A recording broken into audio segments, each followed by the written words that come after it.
Olá pessoal, meu nome é Jean, eu estudo na Faculdade Multivix de Vila Velha e faço o curso de graduação em enfermagem. Atualmente estou cursando o terceiro período e hoje vou apresentar um trabalho sobre sistema geniturinário feminino na matéria de semiologia.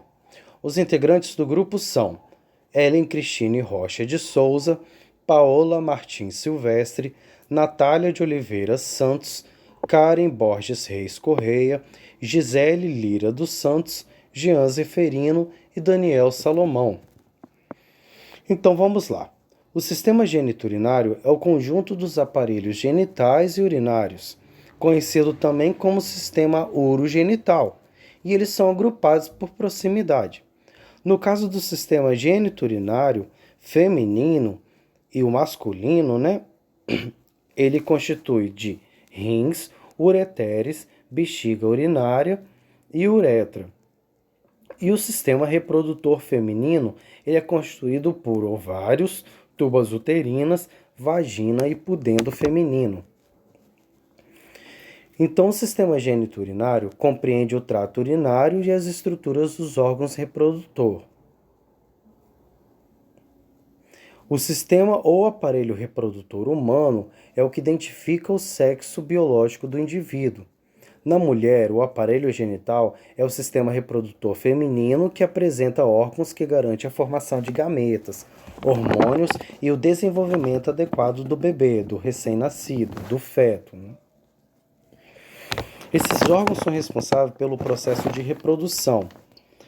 O sistema genital feminino apresenta órgãos internos e externos que vamos explicar agora. Os órgãos internos são útero, tuba uterina, ovários e vagina. No caso do útero, ele é separado em três partes: corpo, fundo e colo uterino, dividido também em três camadas: a externa, que é delgada e serosa, a intermediária, que é o miométrio, feito por um músculo liso, e a mais interna, que é o endométrio, que é altamente vascularizada e é parcialmente eliminada na menstruação. A tuba uterina são dois tubos, um do lado esquerdo e outro do lado direito, que se estendem dos ovários ao útero. Normalmente é onde também ocorre a fecundação. Os ovários são gônadas femininas, onde produz os ovócitos, ou seja, os gametas femininos, e é correspondido por dois ovários também, um do lado esquerdo e o outro do lado direito. E a vagina é onde o pênis se insere e aonde ocorre a passagem do recém-nascido no ato do nascimento. Os órgãos externos são os lábios maiores, menores e clitóris. Os lábios maiores é um tecido adiposo que protege e circundam a vulva. Os lábios menores, formado pela vulva, protege a entrada da vagina. E o clitóris, que é a parte sensível do órgão feminino, formado por um tecido erétil e recebe o sangue no momento da excitação sexual. Então, o sistema urinário ele é responsável pela produção e eliminação da urina. E ele possui a função de filtrar a impureza circulante do sangue. Ele é separado em dois tipos: os secretores, que produzem a urina, e os excretores, que processam a eliminação da urina. E que faz parte do sistema urinário são rins, ureter, bexiga e uretra.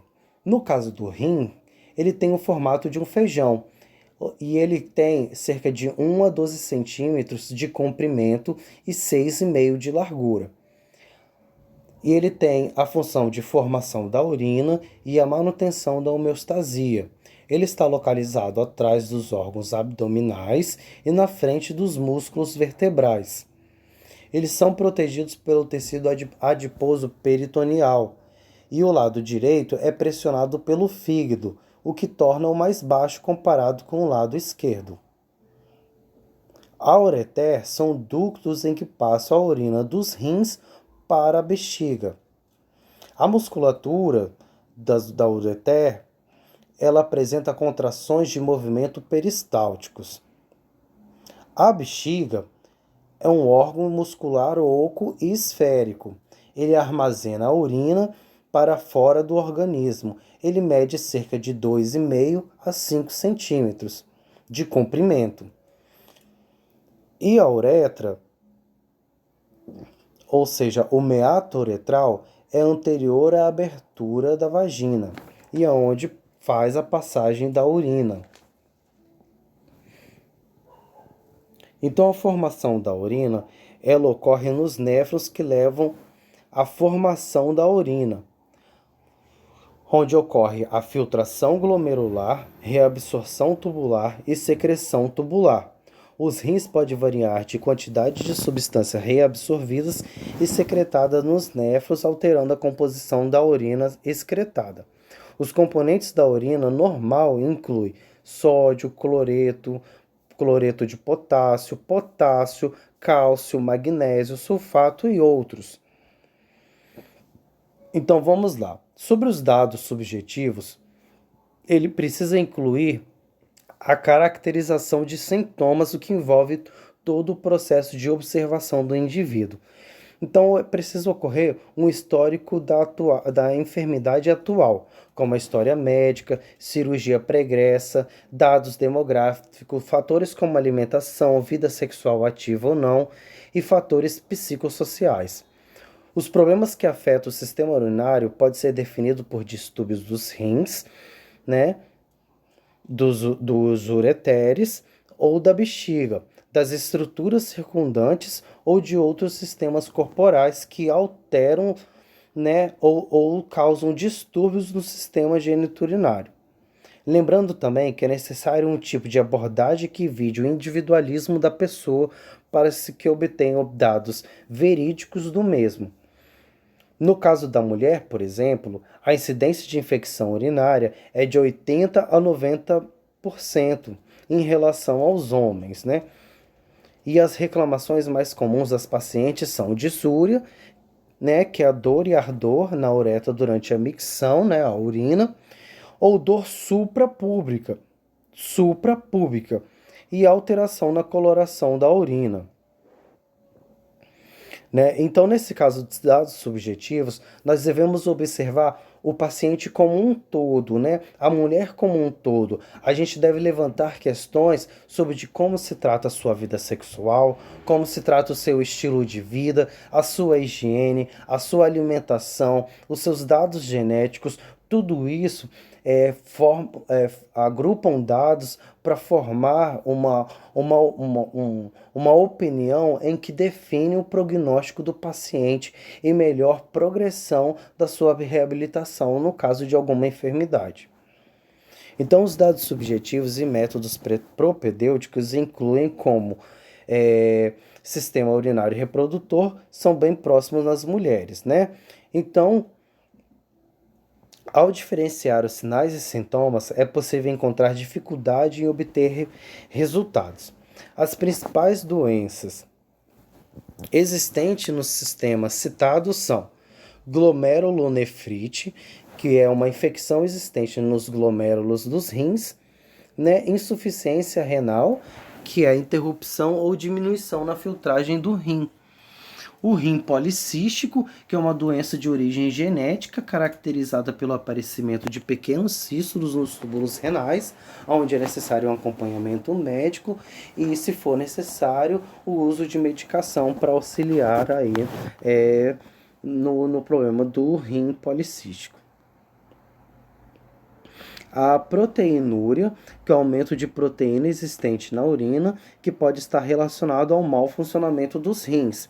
E a incontinência urinária, que é a falta de controle ou dificuldade de segurar ou eliminar a urina, onde esse esfíncter aí também não desempenha um bom papel aí fisiológico, né?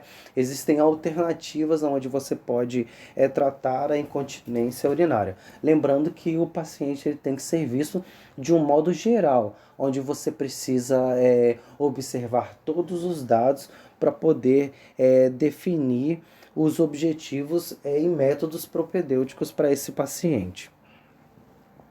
Então, nós temos outras doenças e sintomas presentes no aparelho geniturinário feminino, como dor no flanco, ocasionado por problema no rim, infertilidade, que é a dificuldade de engravidar, a colúria, que é a urina escura, cor de café, vinho, ela tem um aspecto bem característico e de fácil identificação.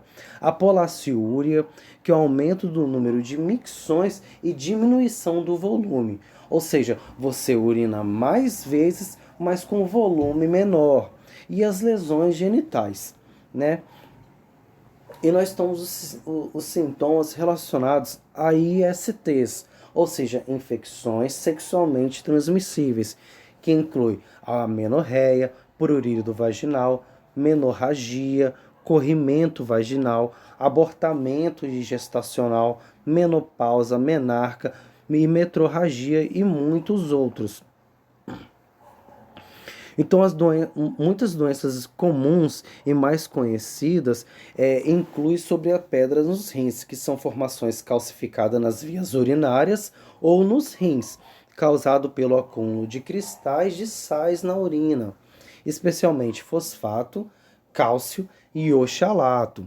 Os principais causas inclui um volume menor de urina, dado pela ingestão menor de água também, né? Infecções urinárias, né? Que essas infecções ela pode ocorrer por diversos fatores, né? A gente sabe que desde de questões de higiene, questões de respiração da pele também e hidratação também influenciam aí na infecção urinária. Nós temos a vitamina B, que são uma das principais e vitamina D, que são uma das principais causas, e minerais em excesso, né? Os sintomas incluem irritação, que pode ser seguida de obstrução do canal urinário e dor intensa, né? E o tratamento para o alívio da dor é aconselhável o uso de analgésico em cálculos renais, com tamanho menor de 5 milímetros, que são eliminados naturalmente. Já os maiores é necessário outro tratamento, às vezes até a cirurgia para a retirada do cálculo renal. A prevenção, ela inclui pessoas que têm mais propensão em ter doenças, devem evitar alimentos que sejam ricos e oxalatos, como chocolate, cafés e refrigerantes, tá? A pedra no rim, ela pode ocorrer, a formação da pedra no rim, ela ocorre ali no rim e ela pode fazer a passagem ali pelo rim, como pela uretra, e também pode ficar armazenada ali na bexiga urinária e dependendo do tamanho, pode ser eliminada ali pela urina. Mas se o tamanho não permitir, pode ser necessário um procedimento cirúrgico também.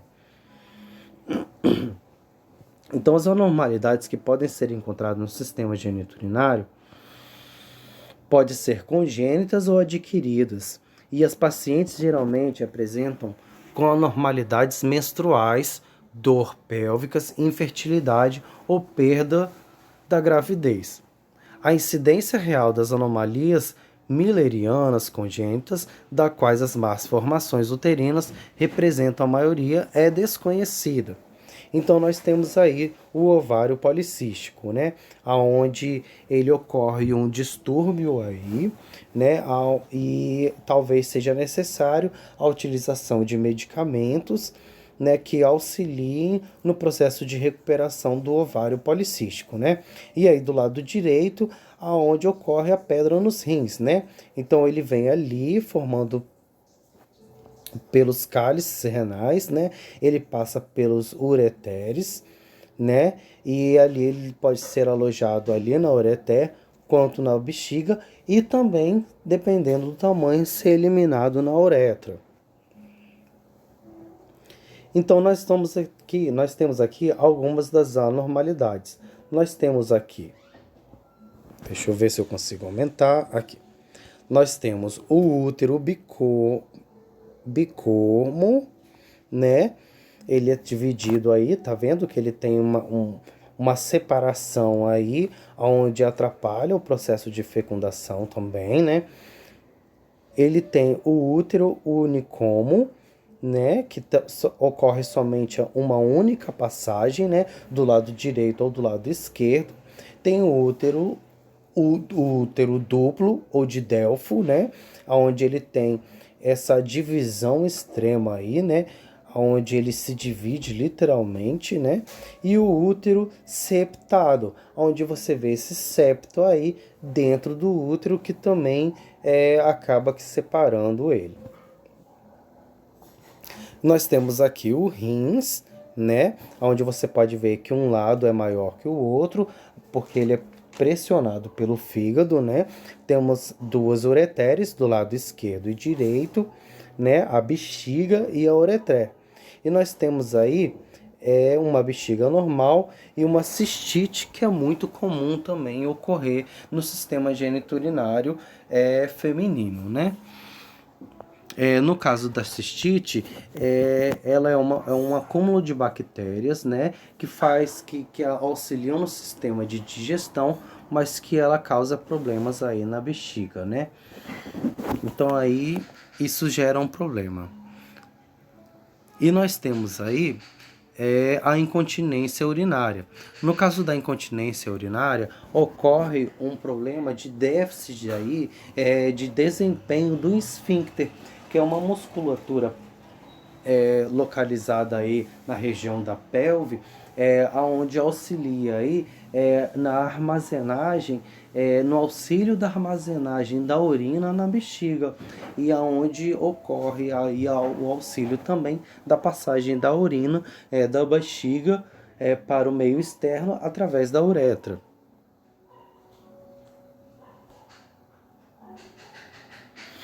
Então é isso, pessoal. Eu espero que vocês tenham entendido. As referências estão aí. E muito obrigado pela atenção.